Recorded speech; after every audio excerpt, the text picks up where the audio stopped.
అందరికీ ముందుగా వినాయక చవితి శుభాకాంక్షలు. అందరూ హ్యాపీగా ఉండాలని మనస్ఫూర్తిగా ఆ దేవుని కోరుకుంటూ ఇంకా మన వీడియో అయితే స్టార్ట్ చేద్దాము. సో ఈరోజు టాపిక్ వచ్చి మంత్లీ ఇన్కమ్ స్కీమ్ అండి. ఇది పోస్ట్ ఆఫీస్లో ఇది ఒక మంచి స్కీము. దీని యొక్క ఇంట్రెస్ట్ రేటు 7.4 ఉంటుందండి. సో ముందుగా ఈ యొక్క స్కీమ్ గురించి చెప్పాలంటే మామూలుగా ఏంటంటే ఇది మనకి ఒకసారి ఫిక్స్డ్ డిపాజిట్ చేసినట్లయితే మనకి నెల ప్రతి నెల అట్లాగే 5 సంవత్సరాల వరకు 5 సంవత్సరాలు అంటే 60 నెలలు మనకి ప్రతి నెల వడ్డీ రావడం జరుగుతుంది. సో మనకి ఎంత వడ్డీ వస్తున్నది ఈ వీడియోలో క్లియర్గా చెప్తాను. అదేవిధంగా మెచ్యూరిటీ ఎలా ఉంటుంది, ప్రీమెచ్యూర్ క్లోజర్ ఎలా ఉంటుంది, అదేవిధంగా డిపాజిట్ ఎంత, మినిమం ఎంత, మ్యాక్సిమం ఎంత, ఇలా అన్ని విషయాలు మనమైతే చర్చించుకుందామండి. వీడియో అయితే స్కిప్ చేయొద్దు. మొదటిసారి మన ఛానల్ చూసినట్లయితే లైక్ చేయండి, అదేవిధంగా సబ్స్క్రైబ్ చేసుకోండి. మీరు లైక్ చేయడం వల్ల ఈ వీడియో అనేది మరి కొంతమందికి అయితే రీచ్ అవుతుంది, నాకు అదేవిధంగా సపోర్ట్ చేసినట్లు ఉంటుంది. చేస్తారని మనస్ఫూర్తిగా కోరుకుంటున్నాను. ఓకే, ముందుగా మీకైతే ఒక విషయం చెప్పాలనుకుంటున్నానండి. మనం ఏదైనా సరే ఒక అమౌంట్ ఫిక్స్డ్ డిపాజిట్ చేసేటప్పుడు అందరూ ఎలా ఆలోచిస్తారు, మనకు కొంచెం మంచిగా వడ్డీ రావాలని కోరుకుంటారు ఎవరైనా. సపోజ్ ఇప్పట్లో మనం కొంతమంది ఏం చేస్తారంటే బయటికి వెళ్ళి మన వడ్డీ రేట్ ఎక్కువ వస్తుందని చెప్పి కొంతమంది వడ్డీకి అయితే ఇవ్వడం జరుగుతుంది. సో అదే మనకి పోస్ట్ ఆఫీస్లో వేస్తే కొంచెం వడ్డీ తక్కువ వస్తుందనే భ్రమలో అందరూ ఉంటారు. మనకి ఎవరైనా సరే కొంచెం ₹1 రావాలనే కోరుకుంటారు, కానీ ₹1 తక్కువ ఉందని ఎవరు కోరుకోరు. కానీ ఇందులో మీరు ఆలోచించాల్సినది అయితే ఒకటండి, మనకి వడ్డీ ఎక్కువ వస్తుందని మాత్రం మనం బయట ఇవ్వడం చాలా తప్పండి. అది కూడా మీకు ఎగ్జాంపుల్గా ఎలా ఎక్స్ప్లెయిన్ చేస్తాను.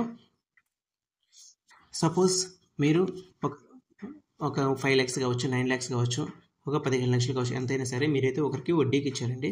సో మనకి వడ్డీ వచ్చి ఇప్పుడు ₹100కి ₹5 లెక్కన కొంతమంది ఇస్తారు, అదేవిధంగా ₹2 లెక్కన ఇట్లా ఇస్తారు. సపోజ్ అక్కడ మనకు వడ్డీ ఎక్కువ వస్తుంది.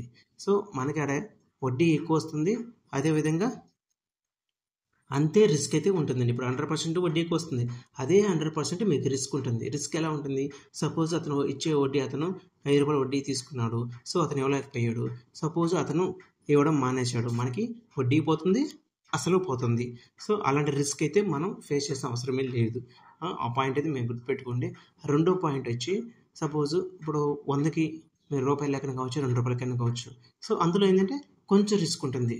సపోజ్ వడ్డీ ఇవ్వలేకపోయినా అసలైన వేస్తారనమాట.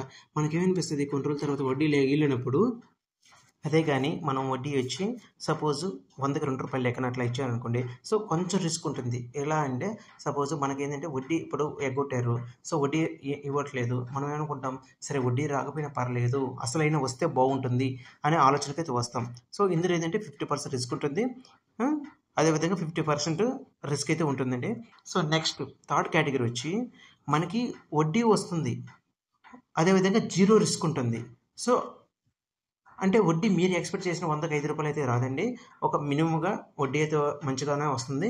అదేవిధంగా మీకు ఎట్టి పరిస్థితుల్లో రిస్క్ అయితే ఉండదండి, జీరో రిస్క్. ఎందుకంటే మీరు వేసిన డబ్బులు వస్తుంది, అదేవిధంగా వడ్డీ వస్తుంది. అదేనండి పోస్ట్ ఆఫీస్లో. సో పోస్ట్ ఆఫీస్లో కానీ ఈ స్కీమ్గా మీరు అప్లై చేసినట్లయితే మీకు ఖచ్చితంగా మంచి వడ్డీ రేట్ వస్తుంది, అదేవిధంగా మీకు ఎలాంటి రిస్క్ అయితే ఉండదండి.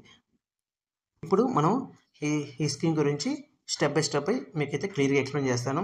సపోజ్ ఈ యొక్క ఇంట్రెస్ట్ రేట్ వచ్చి 7.4 ఉంటుందండి.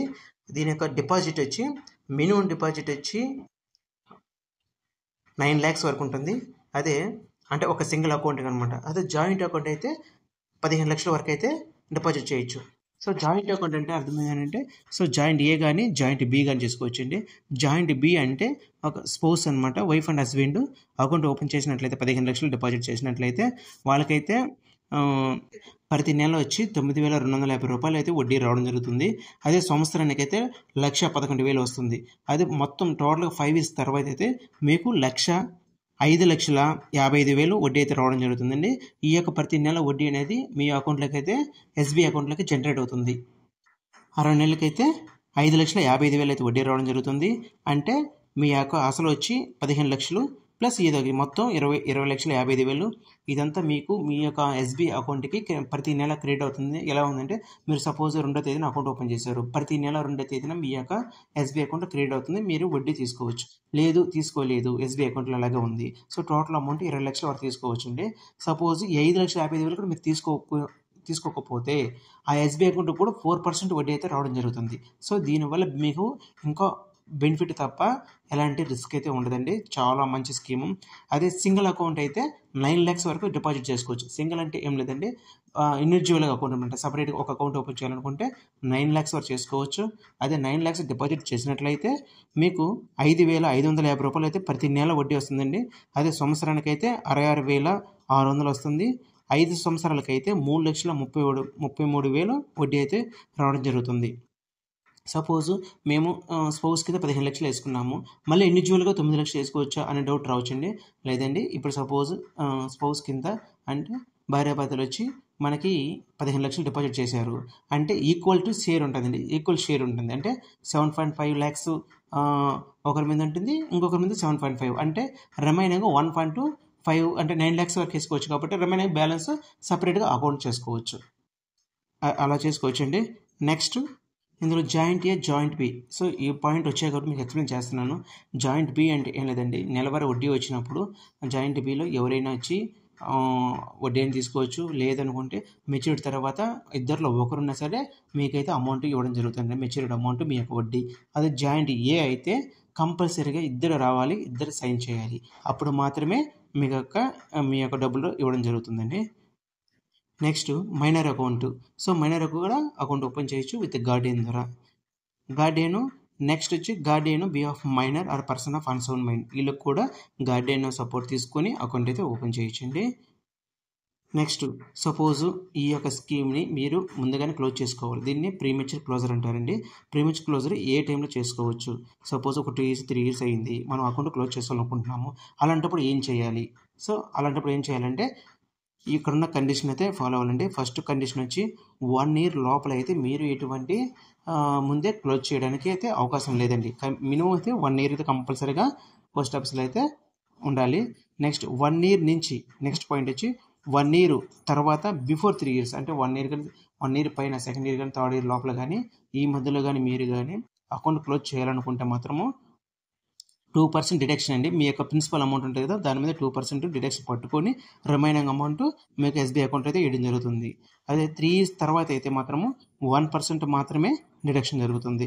ఈ విధంగా డిడక్షన్ జరిగిన రిమైనింగ్ బ్యాలెన్స్ మీ యొక్క అకౌంట్. ఈ విధంగా ప్రీమెచ్యూర్ క్లోజర్ చేసుకోవచ్చు. Next maturity. సో ఈ యొక్క మెచ్యూరిటీ ఏంటంటే 5 ఇయర్స్ తర్వాత మనం మెచ్యూరిటీ అయితే అకౌంట్ అయితే క్లోజ్ చేసుకోవచ్చండి. మీరు క్లోజ్ చేసుకునేటప్పుడు pan card xerox, Aadhaar card xerox ఒకటి తీసుకెళ్తే సరిపోతుంది. మీకు ఎస్బీఐ అకౌంట్ బుక్ తీసుకెళ్తే అకౌంట్ మీకు క్లోజ్ చేసి అకౌంట్లో అయితే మీకు వేయడం జరుగుతుంది. నెక్స్ట్ అకౌంట్ హోల్డర్ చనిపోతే ఎప్పుడైతే చనిపోయారో అప్పుడు ముందు నెల వరకు అయితే వడ్డీ అయితే ఇవ్వడం జరుగుతుంది.